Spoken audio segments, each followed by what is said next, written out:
começar primeiro pela questão da guerra de informação.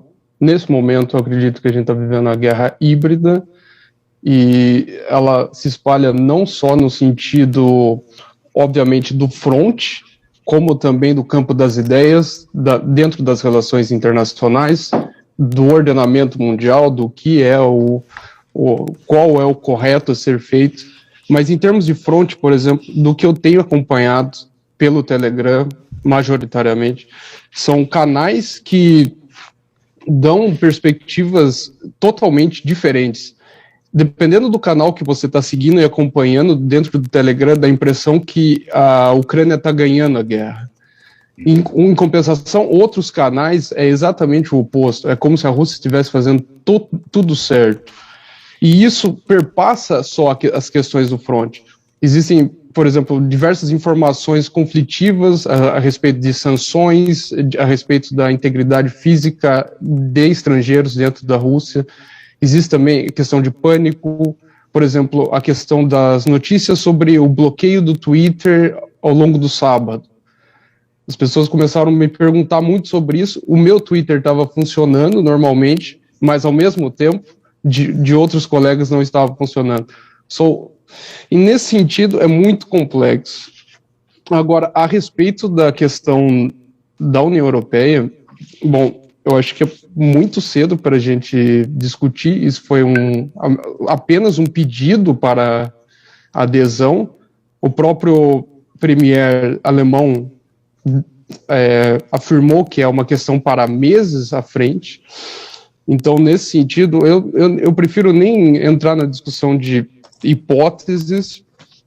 E, para finalizar minha parte dessa questão, a narrativa, dentro da narrativa da mídia russa, é importante destacar, a primeira coisa é que não é chamado de guerra da Ucrânia, é chamado de operações especiais, com dois motivos em específico. O primeiro é desmilitarização, e o segundo seria chamado de desnazificação, ou seja, remover o nazismo da Ucrânia.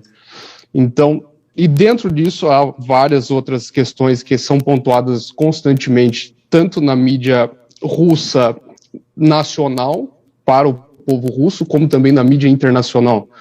Por exemplo, a questão do genocídio, que é como eles chamam, o genocídio na região de Donbás. 14 mil pessoas morreram, a maioria delas russos, pessoas que falam russo. Então, eles trabalham muito nessa ideia de que houve uma espécie de genocídio por parte da Ucrânia contra o povo que fala russo. Esse é o primeiro ponto, é uma questão de intervenção humanitária relacionada diretamente com esse ponto de desnazificação. O segundo ponto é a questão mais geopolítica, mais ampla em termos macro, que seria a integridade territorial e também da segurança russa. Ser uma questão existencial o alargamento da OTAN. Isso é altamente pontuado. E, basicamente, acredito que sejam esses os pontos. Interessantíssimo você colocar isso, porque é realmente o que chega aqui, né? O discurso oficial. Mas, como você mora aí, você com contato com os russos, essas desculpas, essa narrativa, vamos colocar assim, da Rússia, faz algum sentido, Túlio, para você? Bom, depende com quem você conversa. Algumas pessoas realmente se sentem solidários ao que aconteceu na região de Donbás, de 2014 até 2022, nesse período todo. Para outras, não tanto assim, mas a questão nacional do russo étnico ou das pessoas que falam russo comove muitas pessoas.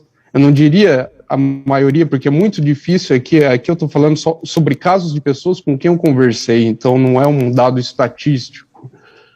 Ao mesmo tempo, outras falam que os números são inflados, que parte disso é culpa da Rússia também, então é muito complexo.